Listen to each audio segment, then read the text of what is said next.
மூச்சு திணறல், மூச்சு இழைப்பு, குரட்டையால் அவதியா? நுரையீரலை ஆரோக்கியமானதாக்கி எளிதாக சுவாசித்திடுங்கள். தங்கம் 24x7 ஆஸ்துமா சிகிச்சை நாமக்கல் மற்றும் கான்பூர். சோத்துக்கு வழி இல்லாது. ரஜினிகாந்த் சினிமால வாடா போடான்னு கூப்பிட்ட ஒரே ஆள் அவர். தேவையில்லை, ப்ராம்ப்டிங்கே கிடையாது. ஏய் நீ டைலாக் சொல்ற, டைலாக் நான் பேசினேடா எனக்கு வரணும் அப்படின்னு சொல்லி சொல்லுவார். மேக்ஸிமம் 2 நாள் ஒரு 3 நாள் ஒரு படத்தை கால்ஷீட்டு. ஆமாம், அதை அப்படியே விரைவி அங்கங்கே போட்டுருவாங்க. ரசிகர்களும் அப்படியே வருவான், போஸ்டர் பார்ப்பான், கவுண்டமணி சிந்தில் இருக்காரா உள்ளே வருவான். வீட்டில் சாப்பிட்டு வர்ற பழக்கமே கவுண்டமணி கிடையாது. ஒரு நாள் வீட்டில் இருந்து சாப்பாடு வந்து சாப்பிட்டது இல்லை. என்ன நான் நடிக்கணுமா அவன் நடிக்கணுமா அப்படின்னு கேட்டு ஓப்பனாக கேட்பாரு. பைலான் இப்போ தான் கரெக்டாக பண்ணுறியா?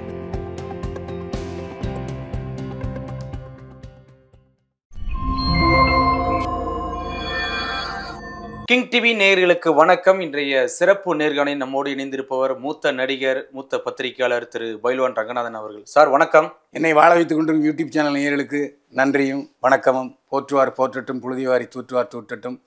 என் கடன் உண்மை செய்திகளை உறக்கச் சொல்வது. கண்டிப்பாக சார். இன்றைய நம்ம இன்டர்வியூவில் வந்து ஒரு முக்கியமான கெஸ்ட்டை பற்றி பார்க்கலாம் சார். அதாவது நையாண்டிக்கு புகழ்பெற்ற ஒரு மனிதர், நக்கலுக்கு புகழ்பெற்ற ஒரு மனிதர், கவுண்டருக்கு புகழ்பெற்ற ஒரு மனிதர், அதாவது நடிகர் கவுண்டமணி பற்றி தான் இன்னைக்கு பார்க்கலாம் சார்.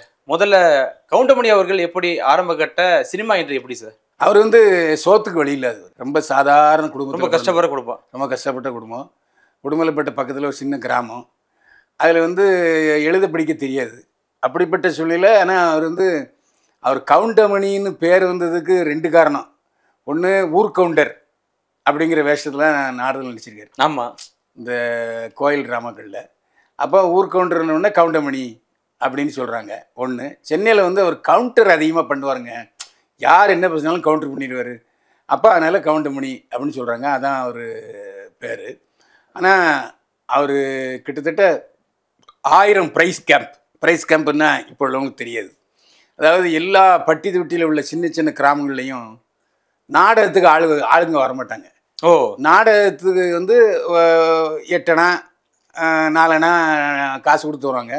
அப்போ அது வந்து அந்த டிக்கெட்லாம் சேர்த்து குலுக்கி போட்டு சைக்கிளு, வாட்சு அப்படின்ட்டு ப்ரைஸ் கொடுப்பாங்க. அது பேர் ப்ரைஸ் கேம்ப்புன்னு பேர். ஏன்னா நாடகத்தை பார்க்குறதுக்கு இப்போ ஆச்சு, ஜாக்பாட்டில் பணம் விழுந்த மாதிரி ஆச்சுங்கிறக்க ப்ரைஸ் கேம்ப்புன்னு அது பேர்.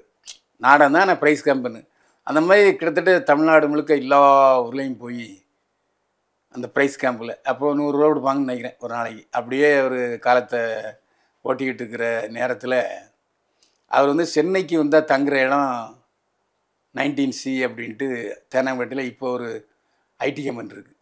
அதாவது தேனாம்பேட்டை சிக்னலில் அறிவாலயத்துலேருந்து வந்தீங்கன்னா இந்த ஹோட்டலுக்கு அடுத்தப்போ ஒரு பெரிய மாடி இருக்கும். ஆமாம், ரொம்ப நாளாக கட்டாதமாக இப்போ முடிச்சிருக்காங்க. ஆமாம், அதுதான் அந்த லாட்ஜில் தான் கவுண்டமணி இந்த நாடகத்தில் இருந்து சினிமாவுக்கு வந்த எல்லாருமே, சங்கிலி முருகன், பாக்கியராஜ் எல்லாருமே தங்கியிருந்தாங்க. ஏன்னா 10 ரூபா தான் வாடகை.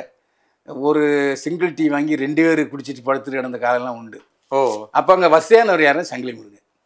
மதுரையிலேருந்து கொஞ்சம் வசதியோடு இருக்கிறவர். அவர் வந்து அன்றைக்கி எல்லாத்தையும் சாப்பாடு வாங்கி போவார். அப்படி ஒரு சூழ்நிலை.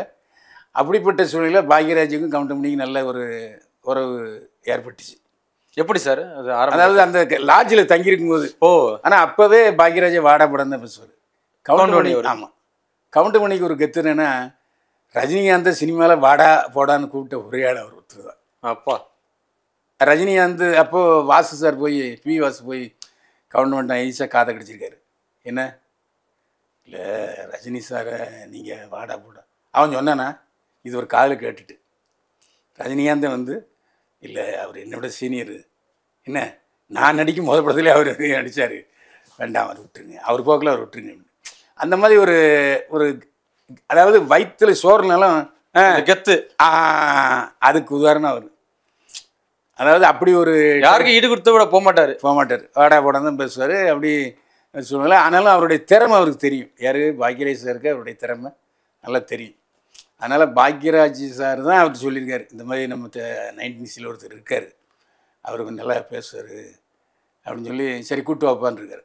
கூட்டு வந்த பிறகு தான் அந்த கேரக்டருக்கு அவர் போட்டுவார். 10 வச்சிட்டியே பரட்ட. அந்த டைலாக்கு ரஜினிகாந்தை விட எஃபெக்டாக இருக்கும். அந்த 10 வச்சிட்டியே பரட்டங்கிறது அவருடைய பேர். ரஜினிகாந்த் பேர். அப்போது அந்த சூழ்நிலையில் ரஜினிகாந்தை விட அதிகமாக நோட் செய்யப்பட்டவர், எல்லாராலையும் பார்க்கப்பட்டவர் கவுண்டமணி. அப்படி தான் அறிமுகமானார். அதேமாதிரி பாக்யராஜ் படம் ஒருகை யோசை எடுக்கும்போது அவர் தான் மெயின் கேரக்டர். அவரும் காஜா சரி பண்ணியிருப்பாங்க. அது ஆனா கவுண்டமணி அவர்கள் ஆரம்ப காலத்துல நிறைய படத்துல பண்ணியிருக்காரு போல சார். சர்வசுந்தரம் தான் ஃபர்ஸ்ட் படம் நினைக்கிறேன். அதுல ஒரு சின்ன ஒரு கேரக்டர் பண்ணியிருப்பாங்க. இல்லை அதில் ஆனா வெளில தெரிஞ்சது 16 வயது நிலை படத்துல தான். ஆமாம் ஆமாம். அதாவது அவர் நடிகர்னு முத்திரை குத்தப்பட்டது வந்து 16 வயதில். அதுக்கு மேலே எம்ஜிஆர் நடித்த எங்கள் வீட்டு பிள்ளையில் அந்த கும்பலோட வந்து இப்படி அந்த நான் ஆணையிட்டால் பாட்டுக்கு வருவாங்கள்ல, ஜூனியர் ஆர்டிஸ்ட் மாதிரி. அதில் அவர் ஒன்று. அதுக்கப்புறம் என் சர்வசுந்தரம் அப்படி நிறைய படங்கள், கிட்டத்தட்ட ஒரு அதிலே ஒரு 25 படங்கள். ஏன்னா தேனாம்பேட்டையில், அங்கே தேனாம்பேட்டையில் தான் நாடக நடிகர்கள் இருப்பாங்க. ஜூனியர் ஆர்டிஸ்ட் என்பது வேறு, நாடக நடிகருங்க வேறு. அப்போ ஒரு டைலாக் 2 டைலாக் ரியாக்ஷன் கொடுக்கணும்னு வச்சுங்க, இந்த தேனாம்பேட்டையிலேருந்து தான் நடிகரை கூட்டிருப்பாங்க. தேனாம்பேட்டையிலேருந்து கிட்டத்தட்ட ஒரு 50 பேர் நடிகராக வந்திருக்காங்க. அதில் ஒருத்தர் கவுண்டமணி. அப்போது அவர் வரும்போதே அவருக்கு வழுக்கு விழுந்துருச்சு. அதாவது அவர் என்ட்ரி 26 வயசுல என்ட்ரி நினைக்கிறேன் சார். இல்லை அவர் வயசாகி போச்சு. அப்போ அவர் கல்யாணம் பண்ணிக்கிட்டு தான் சினிமாவில் நடிக்க வந்தார். அவர் வந்து திருநீர்மலையில் ஒரு கல்யாணம் ஆகிருக்கு. ஒய்ஃப் பேர் சாந்தி.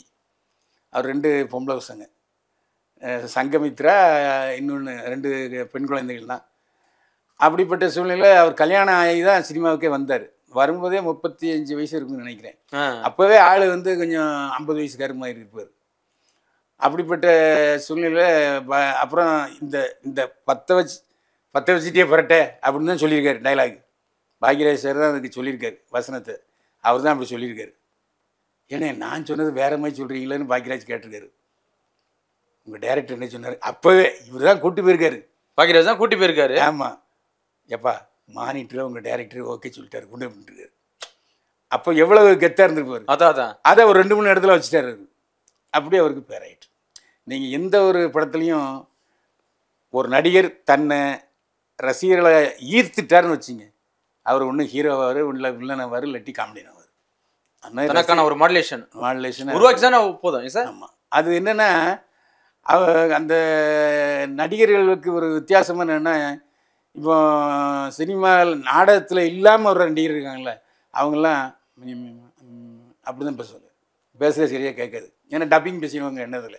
ஆனால் கவுண்டமணி மட்டும் டப்பிங்லேயும் ஒரிஜினல் வாய்ஸ் பேசுவார், இங்கேயும் ஒரிஜினல் வாய்ஸ் பேசுவார். அதேமாதிரி இந்த பின்னாலேருந்து பேசுகிறாங்கல்ல, அதை வாங்க மாட்டார், வாங்கி தான் பேசுவார். தேவையில்லை, ப்ராம்ப்டிங்கே கிடையாது. ஏய் நீ டைலாக் சொல்கிறா, டைலாக் நான் பேசுனேடா எனக்கு வரும் அப்படின்னு சொல்லி சொல்லுவார். அந்த மாதிரி ஒரு டைலாக்கை மிஞ்சி இவரை எக்ஸ்ட்ரா டைலாக் போட வரோம்ல சார். இல்லை அது எக்ஸ்ட்ரா டைலாக்குங்கிறத விட இவருக்குன்னு வீரப்பன், காமெடி வீரப்பன் அவர் தான் அவர் வந்து காமெடி வீரப்பன். எம்ஜிஆர் நடித்த படத்துலேயே அவர் நாகேஷும் வீரப்பனும் சேர்ந்து தான் காமெடி பண்ணுவாங்க. அப்போவே கவுண்டமணி செந்தில் மாதிரி நாகேஷும் காமெடி வீரப்பனும் சேர்ந்து தான் பண்ணாங்க. அந்த படம் சூப்பர் ஹிட்டு என்ன. ஆனால் அதுக்கப்புறம் நாகேஷ் அவரை சேர்த்திக்கல, நமக்கு போட்டியாக வந்துடுவார், சுலவாக போயிட்டார். ஆனால் அதுக்கப்புறம் அவர் கொஞ்சம் தண்ணிக்கு அடிமையாயிட்டார் வீரப்பன். அதுக்கப்புறம் இவர் காமெடி வீரப்பனும் அங்கே வருவார் 1960. அப்போது காமெடி நல்லா எழுதக்கூடிய ஆள் அவர். உடனே அவரை வச்சுக்கிட்டாரு கவுண்டமணி. அதனால் அவரோட காமெடி ஃபுல்லாக தான் எழுதணும். ஆமாம். ஆனால் அவருக்கு ஒரு திறமை என்னென்னா, இப்போ நான் ஒரு கூட ஒரு 15 படம் நடிச்சிருக்கேன். அப்போ என்ன செய்வார்னா, முதல்ல ஒரு டேக் எடுத்துருவாங்க. எடுத்தப்புறம் அப்படியே நோட் பண்ணுவார், யாராச்சும் அப்படி சிரிப்பாங்க. அப்போ தான் அதை ஓகே பண்ணுவார். எல்லோரும் சைலண்ட்டாக இருந்தாங்கண்ணா, ஏய் இந்த காட்சி எவனுமே ரசிக்கலை பாரு, எல்லாம் பிணம் மாதிரி நின்றுட்டுருக்காங்க, வேண்டாம் ஒன்முறை எடு, வேறு மாதிரி மாற்று அப்படின்னு சொல்லுவார். அதாவது தன்னுடைய முதல் ரசிகன் யாருன்னா கேமராமேன், அசிஸ்டன்ட் கேமராமேன், அந்த லைட் அந்த டீம் ஒர்க்கு தான். அந்த டீமில் எல்லோரும் சிரிச்சாங்கன்னு வச்சுங்க, அவர் சந்தோஷமாக இருக்கும். இல்லைன்னா ஏப்பா இவங்களே ரசிக்கலை, மக்கள் எப்படி ரசிப்பாங்க அப்படின்னு சொல்லுவார். அந்த கெட்டிக்காரத்தனை அவர்கிட்ட நான் பார்த்தேன். இல்லை சார், ஒரு சொல்கிற அளவுக்கு இயக்குநர்களும் ஏற்றுக்குவாங்களா? ஏன்னா இவரால் பிஸ்னஸ் ஆகுது. அதாவது படம் முடிஞ்சிடுங்க, நல்லா கேட்டுங்க, படம் முடிஞ்சிடும். படம் முடிந்த பிறகு ஏப்பா இந்த படத்தை காமெடி யாரு? கவுண்டமணி சேர்ந்து இல்லையா டிஸ்ட்ரிபியூட்டர் கேட்குறாரு. அப்போ உங்களுக்கு என்ன தோணுது? படம் பூரா முடிச்சுட்டு ஒரு 20 நிமிஷம் வச்சுருப்பாங்க. அதை ஒரு 2 நாள் கவுண்டர்மெண்ட்டை போய் தனியாக 1 லட்சமோ 50,000மோ ஒரு நாளைக்கு ஒரு நாளைக்கு 1 லட்சம் சம்பளம் வாங்கினார் அவர் தான் அப்போவே. அப்போ 2 நாள் மேக்ஸிமம் 2 நாள் ஒரு 3 நாள் ஒரு படத்தை கால் ஷீட்டு. ஆமாம், அதை அப்படியே விரைவி அங்கங்கே போட்டுருவாங்க. இன்னும் சொல்ல போனால் ஒரே ஒரு சீனில் கதாநாயகம் வந்து கவுண்டர்மெண்ட்டை பேசிட்டு போகிற மாதிரி எடுத்துருவாங்க. அப்போ நிறைவேலாக கவுண்டர்மெண்ட் இருக்கிற மாதிரி இருக்கும். அப்போது ரசிகர்களும் அப்படி வருவான், போஸ்டர் பார்ப்பான், கவுண்டர்மெண்ட் செந்தில் இருக்காரா உள்ளே வருவான். இதனால் எப்படி எம்ஜிஆர் சிவாஜி படங்களுக்கு நாகேஷோ, அதுக்கு முன்னால் எம்ஜிஆர் படங்களுக்கு வந்து சிவாஜி படங்களுக்கு என்எஸ்கேயோ, அதே மாதிரி இவரும் அதில் கம்பல்சரியாக இருக்கணும், அந்த படம் ஓடும். அப்படி ராமராஜன் படம் எப்படி இளையராஜாவோ அதேமாதிரி கவுண்டமணி செந்தில், ராமராஜன் படங்கள் எல்லா இடத்துலையும் கவுண்டமணி செந்தில் இருப்பாங்க. அந்த மாதிரி ஒரு ஒரு மக்களுடைய ஈர்ப்புத்தன்மை கவுண்டமணி செந்தில்லாம் இன்றைக்கும் சன் டிவி காமெடி ப்ரோக்ராம் எதை வச்சு ஓடுது? அதாவது சந்தானம் இதெல்லாம் ஒரு எவர்கிரீன் சார் ஒரு நடிச்சதெல்லாம். இப்போ அதுதான் உண்மை. நீங்கள் நடிக்கும்போது பார்த்தீங்கன்னா ஒவ்வொரு சீனும் ஒவ்வொரு சாங்கும் ஒவ்வொரு காமெடியும் இன்ன வரைக்கும் நினைவு இருக்கும். ஆனால் இப்போ வர படம்லாம் பார்த்தீங்கன்னா வெளியில் தேட்டரோட வெளில வந்தோன்னு மறந்துடுறான். ஆமாம், ஒன்று கடிச்சோக்கு இல்லைன்னா திட்ட வேண்டியது. ஆமாம், ஆனால் திட்டுவது மட்டும் கவுண்டமணி காமெடி அல்ல. பின்னால் வந்தவங்க கவுண்டமணியும் திட்டுறது தான் காமெடி வச்சுருங்க, அது அல்ல. அதை தாண்டி அதில் ஒரு இப்போது நம்ம மேக்ஸிமம் அதில் கவுண்டமணி காமெடி காட்சிகளில் ஒரு சமூக விழிப்புணர்வு விஷயங்கள் இருக்கும். அதை கடன் வாங்கக்கூடாது, இந்த சாமியாரை நம்பாத, இப்போ இந்த போலி டாக்டர் நம்பாத, இது பூரா ஏதாவது ஒரு விஷயத்தை வச்சு தான் அவர் சொல்லுவார். அதனால் ஒரு ரசனையாக இருக்கும். அது லைஃப் லாங் அதை பார்க்கக்கூடிய கண்டென்ட்டோட அப்படியே காமெடி வரும். அதுதான், அதனால தான் அவருடைய வெற்றி ரகசியமே அது ஒன்று. அதே மாதிரி டைரக்டர்களும் அவர் சொன்னதை சரின்னு சொல்லுவாங்க. என்னப்பா ஓகே இல்லையா? ஓகேண்ணே, பிடிக்கலன்னு என்னோட சொல்லு, அப்படிலாம் கேட்பார். ஸோ கவுண்டமணி சொன்னேன், ஏன்னா ஒரு நாளில் கிட்டத்தட்ட 4 சீன் எடுக்கணும், நாளைக்கு 4 சீன் 8 சீன். அப்போ அவங்க பரபரன்னு இருப்பாங்க, இந்த பாரு அப்படி எடுக்காத, வேணா இன்னொரு நாள் வேணா கேட்டுக்க நான் தர்றேன், நல்லா எடுன்னு சொல்லி அந்த சீன் அப்படியே. படம் வந்து சாதாரணமான படம் இருக்கும், வழக்கமான கதையாக இருக்கும். இந்த கவுண்டமணி செந்தில் காமெடினாலே சேல்ஸ் அதிகமாக இருக்கும், ரிசல்ட் அதிகமாக இருக்கும், வசூல் அதிகமாக இருக்கும். அதனால் அவருக்குன்னு ஒரு, அதாவது எப்படி லாரல் ஹார்டி எங்கள் ஹாலிவுட்டில், ஹாலிவுட் நடிகர், அதே மாதிரி கவுண்டமணி செந்தில். இதில் கவுண்டமணி செந்தில் நான் கவுண்டமணியை எதுக்கு நான் பாராட்டுறேன்னா, கவுண்டமணிக்கு பின்னால் வந்தவங்களும் சரி முன்னால் வந்தவங்களும் சரி தனக்கு ஈனாக லாரல் ஹார்டி மாதிரி ஒரு கவுண்டமணி செந்தில் மாதிரி ஒருத்தர் வந்ததே இல்லை. இப்போது என்எஸ்கேயும் சில ஆட்கள் சேர்ப்பாங்க, ஆனால் அவரும் வந்து 3 சீன் 2 சீன் வைப்பார். லைஃப் லாங் ஒருத்தர் வைக்கிற மாதிரி வைக்க மாட்டார். காக்கா ராஜ்னு, டிஎஸ் ஸ்வர்ராஜ், இப்படி யாருன்னா ஒருத்தர் வைப்பார்.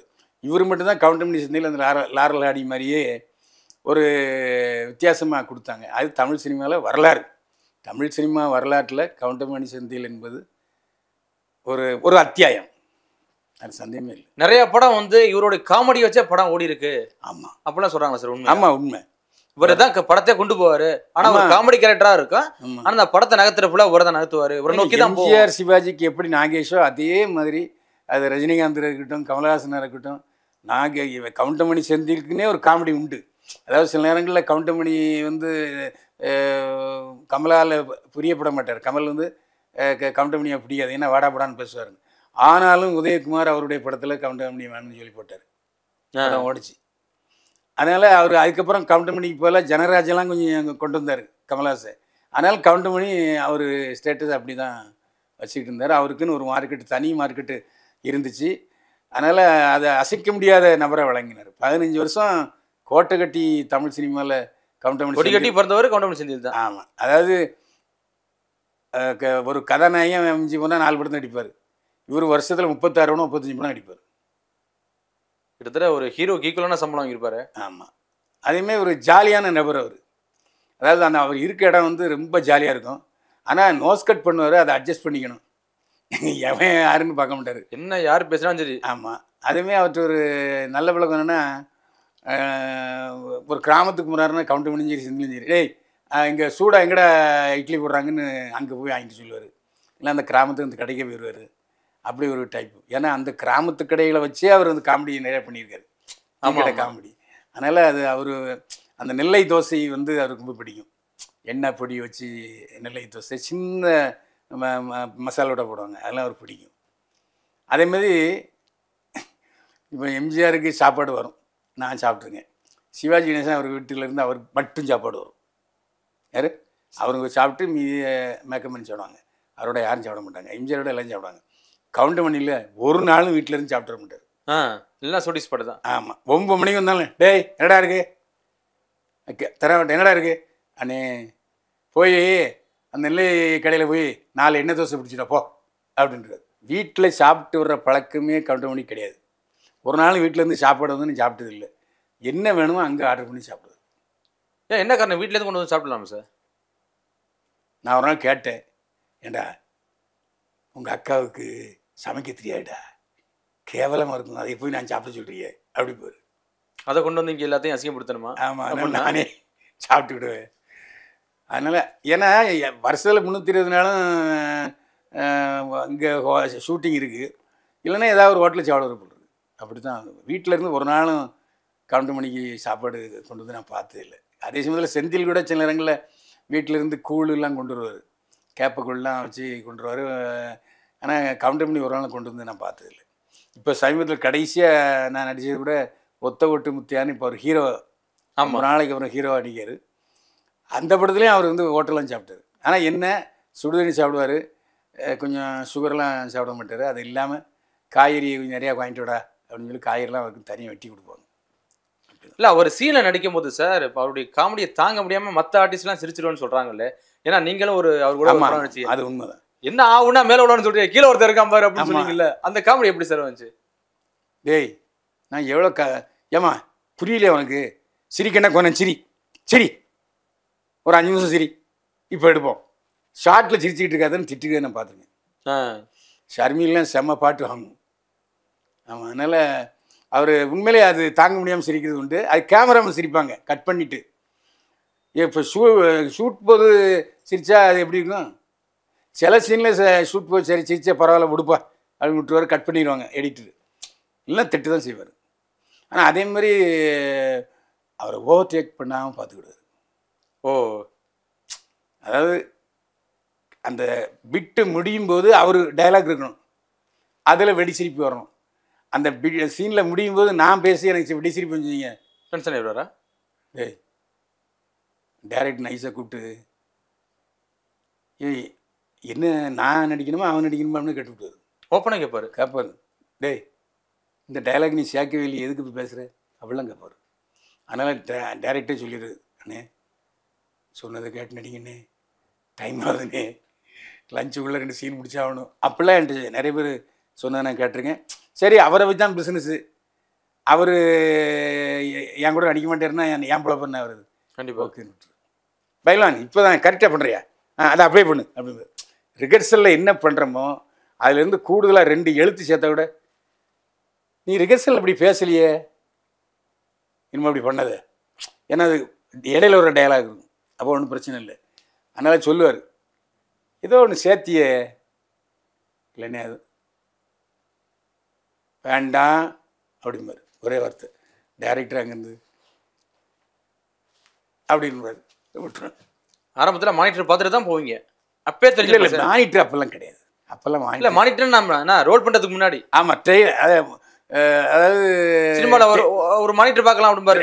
அதாவது மானிட்டர் பார்ப்போம். மானிட்டர்னா நான் சொல்ல இதை வச்சு பார்த்துட்டு இருக்கேன். அப்போ மானிட்டர் இதெல்லாம் கிடையாது, டிவிலாம் கிடையாது, மானிட்டர் தான்.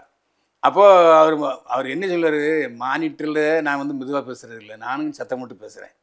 ஏன்னா எனக்கு அப்படியே வந்துருச்சு. சிலவங்க அந்த லேடிஸ் வந்து அப்படிம்பாங்க, கொஞ்சம் சத்தம் போட்டு பேசு எனக்கு காதில் கிளம்புது.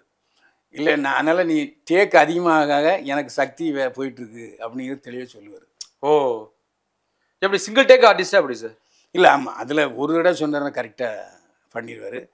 கூட இருக்கவங்க தான் வந்து தப்பு பண்ணுவோம், நாங்கள் தான் தப்பு பண்ணிருந்தோம். அவர் ஏன்னா 1000 மேடை ஏறி இருக்காருங்க அவர். அதாவது மனப்பாடம் பண்ணி ஒவ்வொரு ப்ரைஸ் கம்பெனியும் நாடகத்துலையும் பேசினவர். பின்னாலேருந்து அப்போல்லாம் ப்ராம்ப்ட்லாம் கொடுக்க மாட்டாங்க. நாடகத்தில் பின்னாட்களில் தான் அப்படி எடுத்து கொடுப்பாங்க உள்ளேருந்து. அப்போ அந்த ப்ரைஸ் கேம்பில் பின்னாடி இருந்து ஒருத்தர் எடுத்து கொடுக்க மாட்டார். மொத்தமே 5 பேர் தான் நடிப்பாங்க, அப்படியே கண்டினியூவாக போவோம். ஆமாம், அப்போ அவங்களுக்கு அந்த இது கரெக்டாக வச்சா தான் ஏத்தாப்பு. ஒரு டைலாக் மிஸ் ஆகிட்டுனா கூட ஏத்தாப்புள்ளவர் எடுக்க முடியாது. அந்த மாதிரி ஒரு ஞாபக சக்தி அவருக்கு உண்டு. அவர் வந்து எழுதி பிடிக்கலாம். அதே மாதிரி அவரும் சிவாஜி மாதிரி டைலாக் வந்து இப்படி கொடுத்துட்டு போனா என்ன படிங்க, நீ என்ன மயிருக்கா இருக்க படுற அப்படிம்போது படித்து இன்னொரு ஆளை படிக்க விட்டு அப்படியே கேட்டுக்குவார், கேட்பாரு. கேள்விங்க ஆனால் தான். ஆமாம் இன்னொரு வாட்டி படி அப்படிங்கிற அவ்வளோதான், அப்படி அடிச்சுடுவார். அதனால் டயலாக் பேப்பர்லாம் இப்போ கொடுத்து எங்களுக்கு வேணால் கொடுப்பாங்க, அண்ணே கொஞ்சம் பார்த்துங்கண்ணே ட்ரெயிலர் அதாவது மானிட்டரில் கொஞ்சம் மாற்றி இருந்தால் பேசிடுங்க, இதான் கண்டென்ட்டு அப்படின்னு சொல்லுவாங்க. அப்போ அவர் இடையில கொஞ்சம் சேர்ப்பார்.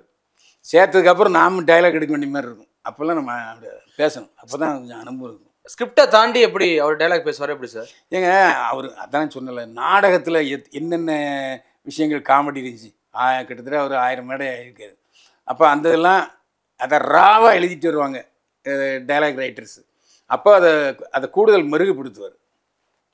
இப்போது வெள்ளித்தமிழ் இருக்குல்ல, பார்க்கும்போது கருப்பாக இருக்கும், அதை புளி போட்டு கரைச்சி புளியை போட்டு தேய்ச்சோம்னு வச்சுக்கோங்க பல பல பலன்னு வெள்ளையே வரும்.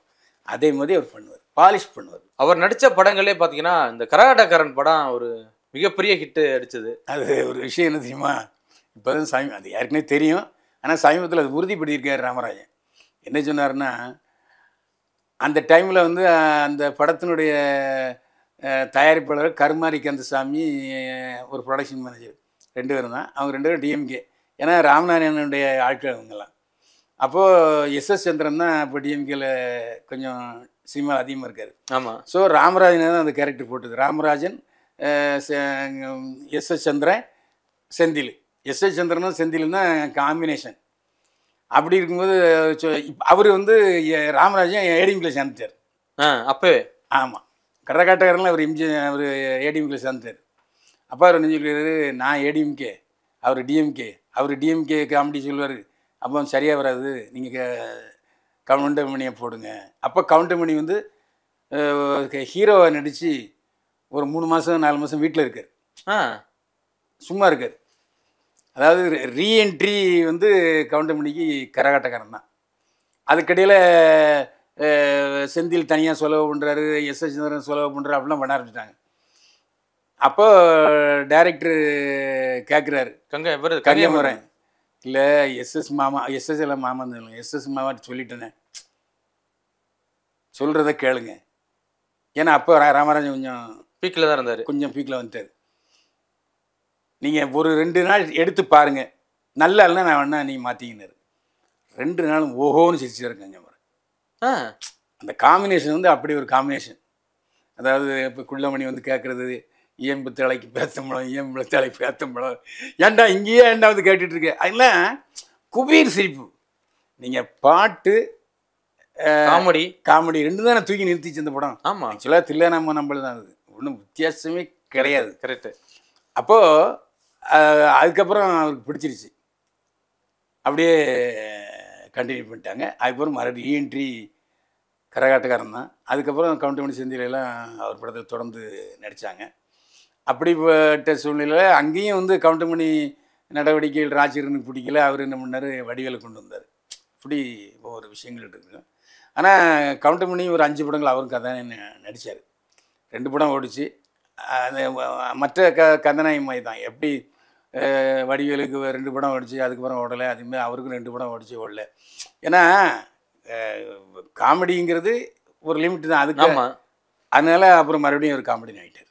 அவர் பேசின டைலாக்லாம் இருக்குல்ல சார், அதெல்லாம் எப்படி சார் டைரக்டரோட ஸ்கிரிப்டா இல்லை? ஏன்னா இப்போ அதாவது இப்போ நம்ம இப்போ பாருங்க, ஒரு ஹீரோ புதுசாக வாய்ப்பு இல்லாமல் இருந்தாலும் டக்குன்னு ஒரு போஸ்ட் அடிச்சு விட்டுவாங்க பிறந்த நாள் காணும்னு சொல்லிட்டு. இது வந்து அப்பயே சொல்லியிருப்பாரு, ஏன்டா இந்த சினிமாக்காரங்க தான் 35 வருஷம் தாண்டவ மாட்டேங்கிறாங்க, அதே இருக்காங்க அப்படின்னு கூட போய் ஒரு டைலாக் பிறந்த நாளை கொண்டாடுவான், ஆனால் வயசுன்னு சொல்ல மாட்டேங்கிறான். ஆமாம், ஏன்டா அதையே வந்து ஒரு அந்த சீன் வந்து ராமராஜனே சொல்லுவார், அது அவர் கிரியேட் பண்ணுது. அண்ணே பின்னிட்டீங்கண்ணே, ஒரு அதாவது தவல் அடிக்கும்போது செந்திட்ட வந்து அண்ணே பின்னிட்டீங்கண்ணே, டேய் இங்கே வா, நீ எவ்வளோடா காசு கொடுத்தான்? அண்ணே 2 ரூபா கொடுத்தாருண்ணே. ஏண்டா உனக்கு எதுக்குடா இந்த பிழப்பு? அதாவது நீ வாங்குற இந்த 5-10க்கு இது தேவைதானா? அப்போவே அவர் வந்து இந்த நடிகர்கள் ரசிகர் மன்றத்தெல்லாம் வெறுத்தவர், கிண்டல் அடிக்கிறவர். சினிமா நடிகர் இல்லை, செந்தில் கூட ரசிகர் மன்றம் வச்சுட்டாரு. ரசிகர் மன்றம் வைக்காத ஒரே நடிகர் கவுண்டமணி தான். சொல்லுவார், டேய் இங்கே வா அண்ணே, நான் உங்கள் ரசிகர். என்ன ரசிகர்? நல்லா இருந்தால் கை தட்டுவேன், நல்லா இல்லைன்னா நல்லாலாம் கை தட்டுவியா? போட போட அப்படின்றது. அதாவது 10 பேர் ஃபோட்டோ எடுக்க வந்தால் கூட டேய் அவங்கள போக சொல்கிறேன். சிவாஜி கணேசன் அவரும் ஒன்று. சிவாஜி கணேசன் ரசிகர்கள் வந்து ஃபோட்டோ எடுக்கணும்னு ஃபோட்டோ அந்த ஷூட்டிங் சமயத்தில் வந்தால் பிடிக்காது. அதே மாதிரி ரஜினி நம்ம கவுண்டமணியும் பிடிக்காது. செந்தில்லாம் இல்லைண்ணே என்ன சார் நம்ம ஊருக்காரனே அப்படின்னு போய் வேண்டாம் ஒரு பண்ணிப்பார். ஃபோட்டோ ரசிகரோட எடுத்துக்கிறது கவுண்டமணி பிடிக்கவே பிடிக்காத விஷயம். அப்படி ஒரு டைப். அதாவது ஒரு சம்பவம் ஞாபகம் இருக்குது. நான் நின்றுட்டு இருக்கேன் கோவிட் அந்த ரோடு ரயில்வே ஸ்டேஷனில். என்னை ஒரு 5-6 பேர் சூழ்ந்து நிற்கிறான். நைஸாக வந்து என் பக்கத்தில் நின்னாரு. நான் ஒரு நேரம் கவனிக்கலை. பைல்வான் அப்படின்னு என்ன இந்த குரல் கட்டி எல்லாரும் சார் என்ன வழுக்க என்ன கவுண்டமணி அடையாளம் தெரியல. நேரடியாக பார்க்க அடையாளம் தெரியாது. அப்புறம் தான் எல்லாம் சொல்லிட்டுட்டானுங்க. அப்புறம் எல்லோரும் போக சொல்லிட்டு என்னை அடையாளம் தெரியல குரல் உன்னை பயில்வான்னு சொன்னோன்னே எல்லாம் வந்து பார்க்குறேன். அப்படி ஒரு உள்ளுக்குள்ளே அந்த ஒரு இது உண்டு. அவர் அதில் எல்லாருக்கும் உள்ளதானே சார், உள்ள பெரிய ஒரு நடிகனாக இருக்காரு, நம்மள அடையாளம் இல்லையே அப்படிங்கிற மாதிரி ஒரு. ஆமாம், அதாவது அவரும் உடுமலை போட்டுக்காரு. எஸ்.எஸ். சந்திரனும் நம்ம சத்யராஜும் உடுமலைப்பட்டுக்காரங்க.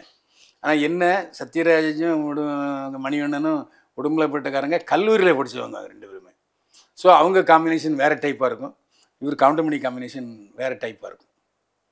அதனால் கவுண்டமணியை மணிவண்ணன்னு அண்ணன் தான் சொல்லுவார், சத்யராஜும் அண்ணன் சொல்லுவார், எல்லாருமே அண்ணன் தான் சொல்லுவாங்க. ஏன்னா அவர் தான் சீனியரு.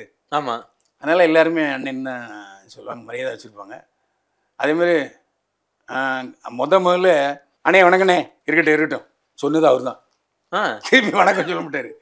அப்புறம் திடீர்னு வச்சுக்க இதை அப்படியே சினிமாவில் சொல்லிட்டார். அதாவது சிவாஜி கணேசனோட நான் இப்படி வணக்கம் சார் அப்படின்னு அப்படின்னாரு. சரியான கடுப்பு எனக்கு. வணக்கம் பண்ண மாட்டார் சிவாஜி, அப்படி தலையாசிப்பார். அதுக்கப்புறம் பார்த்தீங்கன்னா கவுண்டமணி தான் அண்ணே வணக்கண்ணே கொட்டிக்கிட்டியா போ இப்படிதான் சொல்லுவார். என்னடா இப்படி சொல்ல. கவுண்டமணி அவருடைய கேரக்டரே இப்படி. ஆமாம், கேரக்டரே அப்படி. சிவாஜி சாருக்கு தான் கேரக்டர். ஆமாம், அதாவது வேற ஹெட் வெயிட் இது மாதிரி எடுத்துக்கலாமா அப்படி இல்லை. அதாவது அறிவாளிகளுக்கு எப்போவுமே திமிரு இருக்கும், இயல்பான செய்யும். நீங்கள் பார்த்தீங்கன்னா நம்ம தான் இப்போ சிவாஜி கணேசன் ஒரு பல்கலைக்கழகம், நடிப்பில் ஒரு பல்கலைக்கழகம். அதே மாதிரி அவர் கிண்டல் பண்ணுற மாதிரி யாரும் கிண்டல் பண்ண முடியாது. அதே மாதிரி கவுண்டமணி செம கிண்டல் அடிப்பார். உன்னை எவன்டா டைரக்ட்னு சொன்னா டைரக்டர் இந்த லைசன்ஸ் இந்த லென்ஸ் உனக்கு என்னன்னு தெரியுமாடா? தெரியாது இல்லை போ இப்படிலாம் நிறைய பேர் சொல்லுவார். ஏன்னா அந்த டைமில் நிறைய பேர் புதுமுகங்கள் வந்து இப்போ கேமராமேன்ட்ட போய் சார் இது என்ன கேமரா லென்ஸ் சார் போட்டுறீங்க படா வேலையை போடுறா அப்படின்னு. இப்போ தானே மானிட்டர் இருக்குது, அது அந்த லென்ஸை கொண்டா இந்த லென்ஸை கொண்டான்னு சொல்கிறாங்க. அப்போ ஒன்றுமே தெரியாது. அவங்களுக்கு தெரிஞ்சது panning shot, mid shot, long shot, ஒரு ஒய்டு, அதான். இதை வேறு மாதிரி மாற்றினவங்க இந்த பாலுமேந்திரா, அசோக்குமார், இவங்க தான் வேறு மாதிரி மாற்றினவங்க. அப்போ அந்த டைரக்டர் என்னென்னா திரைக்கதை பாக்யராஜ் சாருக்கே அதில் கொஞ்சம் வீக்கு தான். அதாவது ஷார்ட்டு எனக்கு தெரிஞ்சு ஒரு ஷூட்டிங்கில் அவர் சொல்லிட்டார், சீன் சொல்லிட்டாரு, சோலோ தான், சிங்கிள் ஷாட்டு, க்ளோஸ்அப்பு. இவர் பின்னாடியே கேமரா வச்சுட்டு ஓடுறாரு. வாங்க என்ன செய்றீங்க? இல்லை வெளியில் கிரீனிஷ் இருக்கான்னு பார்க்குறேன். வேண்டாம் சார் க்ளோஸ்அப் வைங்க அப்படி பார்க்குறாரு. ஏன் தெரியுமா? இந்த டயலாக்கு பார்க்குறவங்க எல்லார் மனசுலையும் பதியணும். அதே சமயத்தில் நீ பின்னாடி கிரீனிஷ் வச்சிங்கன்னா அதை பார்ப்பான், இதை பார்க்க மாட்டான். இது ஒரு பெரிய உத்தி. கரெக்டு தான். பேக்ரவுண்டு அழகா இருந்துச்சுன்னா கண்ணு பேக்ரவுண்டு தான் போகும். அதே மாதிரி தானே சார் நம்ம கண்ணா கொஞ்சம் பின்னாடி பேக்ரவுண்ட் தான் டக்கு ஃபோக்கஸ் அங்கே ஜம்ப் ஆகும். அப்போ தான் அசோக்குமார் அப்படின்ட்டு. அதே மாதிரி கவுண்டமணியும் கட் பண்ணவே மாட்டார். சிங்கிள் ஷாட்டில், அதாவது சிங்கிள் ஷாட்னா ஒரு டயலாக் வரைஞ்சி வச்சிங்க, ஒரே டேக்கு ஒரே ஷாட்டில் எடுப்பார்.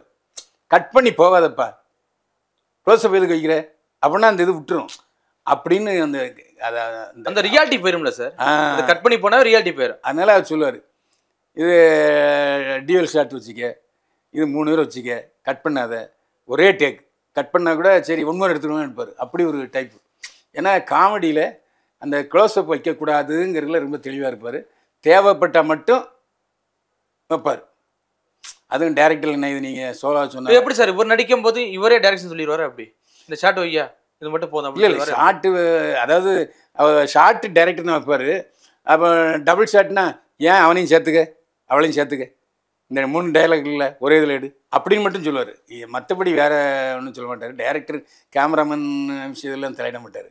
அந்த அப்புறம் கடைசியில் அவன் டேரக்டர் என்ன சொல்லுறான் சானே இது வந்து கிளைமேக்ஸில் வந்து நீதி சொல்கிறீங்க அப்போ க்ளோஸ் நாங்கள் நீதி சொன்னால் கட்டுவாங்களா அப்படின்னு சொல்லிட்டு பேசுவார். இப்படிலாம் அடிப்பார். நம்ம சப்போர்ட் பண்ணான்னு சொல்லி அதெல்லாம் பேச மாட்டார். என்ன ஒரு நிதர்சனமோ அதான் பேசுவார். அதான் கவுண்டர் அடிப்பாருங்க. அண்ணே சாப்பிடுவாங்கண்ணே ஏன் இங்கே கொண்டு வர மாட்டியா அங்கே தான் அவன் சாப்பிடணுமா எப்படி சொல்லிவார். சரிண்ணே கொண்டாருன்னு படா இன்னும் எழுப்பி போவார். இதெல்லாம் அப்படி அதாவது ஒருத்தன் ஒரு வார்த்தை சொன்னால் அது அப்படியே அக்செப்டன்ஸுங்கிறது அக்செப்டடு கிடையவே கிடையாது. ஏதாவது ஃபால் சொல்லுவார். என்னடா சூடாக இல்லை அண்ணே சூடாக தானே இருக்குது நான் சொல்லணும்டா நீ சொல்லக்கூடாது அப்படிம்பாரு. அப்படிலாம் பேசுவார். இல்லை இப்படிப்பட்டாலும் எப்படி சார் இப்போ இத்தனை நடிகரோட நடிச்சிருக்காருல்ல எப்படி அத்தனை நடிகரோட ஒத்து போயிருக்கா?